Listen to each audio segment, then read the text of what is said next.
ভাবুন তো, এক অলস মোটাসোটা পান্ডা যার সবচেয়ে বড় শখ নুডলস আর মোমো খাওয়া, সেই কিনা স্বপ্ন দেখে সর্বকালের সেরা কুংফু মাস্টার হওয়ার। কিন্তু মজাটা হলো, এই পান্ডা সিঁড়ি বেয়ে উঠলেই হাঁপিয়ে যায়, লাফ দিলেই গড়িয়ে পড়ে। তবুও ভাগ্যের এক আশ্চর্য খেলায় তাকেই বেছে নেওয়া হয় নায়ক হতে। এটাই হলো কুংফু পান্ডার কাহিনী।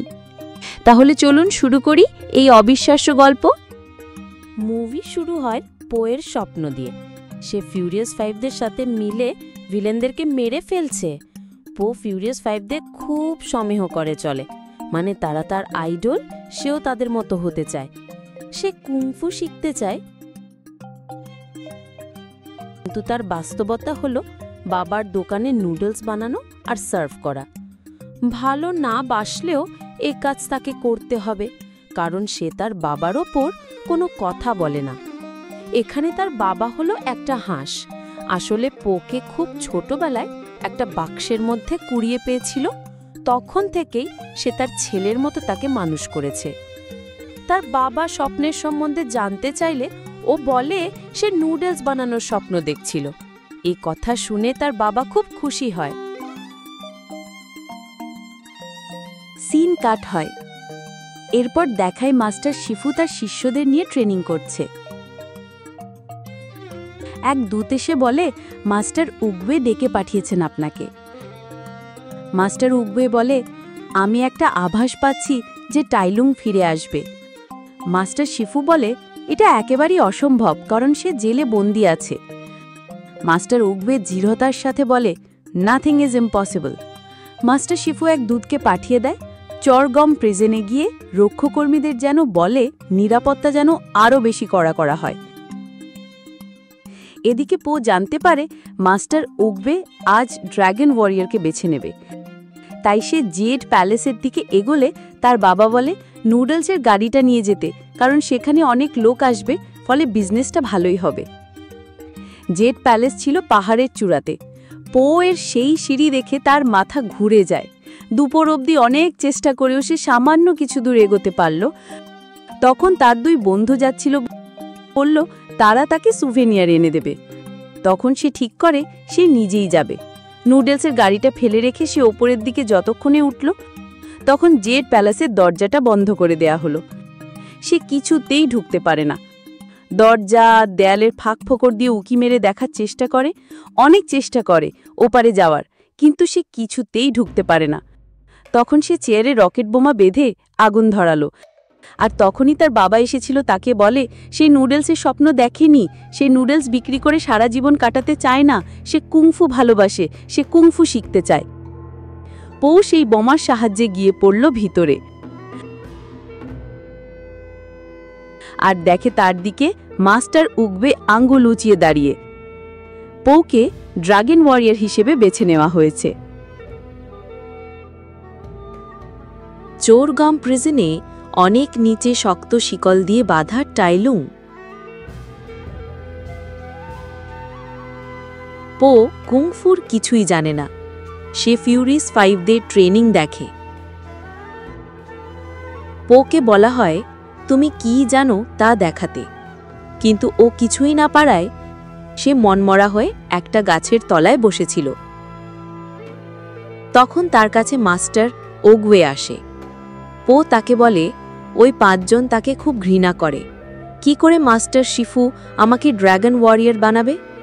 আমি মোটা, আমার থাবা নেই, পাখনা নেই, আমার বিষ নেই। আমার উচিত এই সব ছেড়ে দিয়ে বাবার দোকানে নুডলস বানানো। মাস্টার ওগবে বলে, yesterday is history, tomorrow is mystery, but today is gift, that's why it is called present.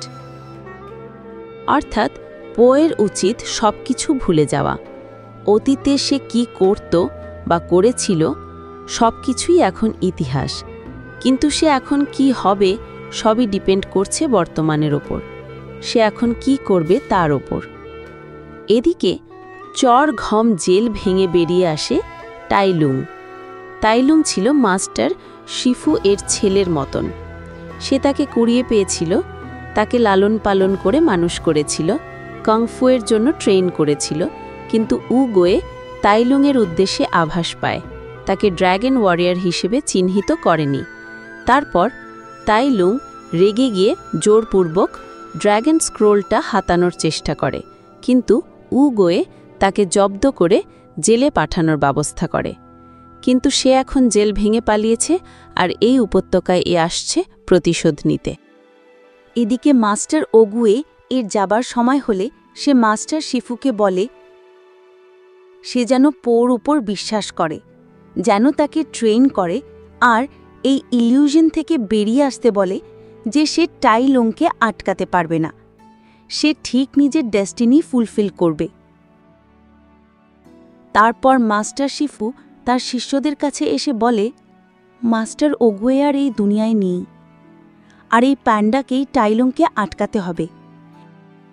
এ কথা শুনে সে ভয় পালিয়ে যাচ্ছিল, কিন্তু মাস্টার শিফু তাকে বোঝানোর চেষ্টা করে।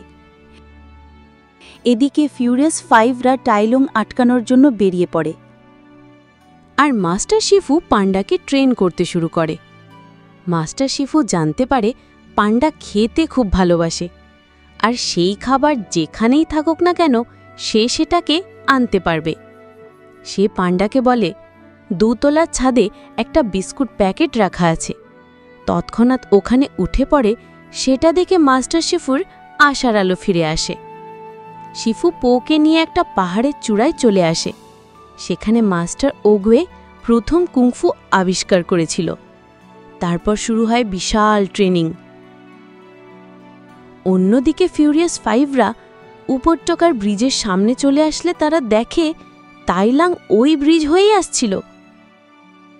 তখন সবাই মিলে তাকে আটকানোর চেষ্টা করে, কিন্তু সে ছিল বিশাল শক্তিশালী, সবাইকে হারিয়ে দেয়। তারা কোনো মতে সেই জেড প্যালেসে ফিরে আসে। মাস্টার শিফুকে সব কথা খুলে বলে। তখন সে বলে উপত্যকার সমস্ত লোককে অন্যত্রে পাঠানোর ব্যবস্থা কর। সবাই চলে গেলে সেই ঘরে একা শিফু ছিল। তখন সেখানে আসে টাইলাং। সে বলে আমার ড্র্যাগন স্ক্রোলটা ফেরত দাও। তারপর তাদের মধ্যে লড়াই শুরু হয়ে যায়। তখন আমাদের ড্র্যাগন ওয়ারিয়র পো আসে, আর তার হাতে সেই ড্র্যাগন স্ক্রোল। তারপর তাদের মধ্যে শুরু হয়ে যায় ভয়ানক লড়াই। শেষে পো ওয়াক্সি ফিঙ্গার হোল্ড মুভ দিয়ে তাকে হারিয়ে দেয়। এরপর থেকে পো হল আসল ড্র্যাগন ওয়ারিয়র। সবাই তাকে সম্মান জানালো আর শাবাশি দিল। এই ছিল কুংফু পান্ডার অসাধারণ গল্প। একটি অলস খাবারপ্রেমী পান্ডা যাকে সবাই নিয়ে হাসাহাসি করত, শেষ পর্যন্ত সেই প্রমাণ করল নায়ক হওয়ার জন্য নিখুঁত শরীর, শক্তি বা অভিজ্ঞতা লাগে না, লাগে কেবল নিজের প্রতি বিশ্বাস। ছবিটি আমাদের শিখিয়ে দেয় জীবনের সবচেয়ে বড় শক্তি লুকিয়ে আছে আমাদের ভেতরে। ঠিক যেমন মাস্টার উগুয়ে বলেছিলেন, "There is no secret ingredient." আসল রহস্য তো আপনিই। কুংফু পান্ডা শুধু অ্যাকশনের কমেডি নয়, বরং এটি আত্মবিশ্বাস, আত্ম আবিষ্কার আর স্বপ্ন পূরণের এক অমূল্য শিক্ষা। তাহলে বন্ধুরা, আপনিও ভাবুন আপনার জীবনের মুহূর্ত কোনটা? আর যদি ভিডিওটি ভালো লেগে থাকে, লাইক দিন, শেয়ার করুন আর চ্যানেলটি সাবস্ক্রাইব করতে ভুলবেন না। দেখা হবে পরের গল্পে।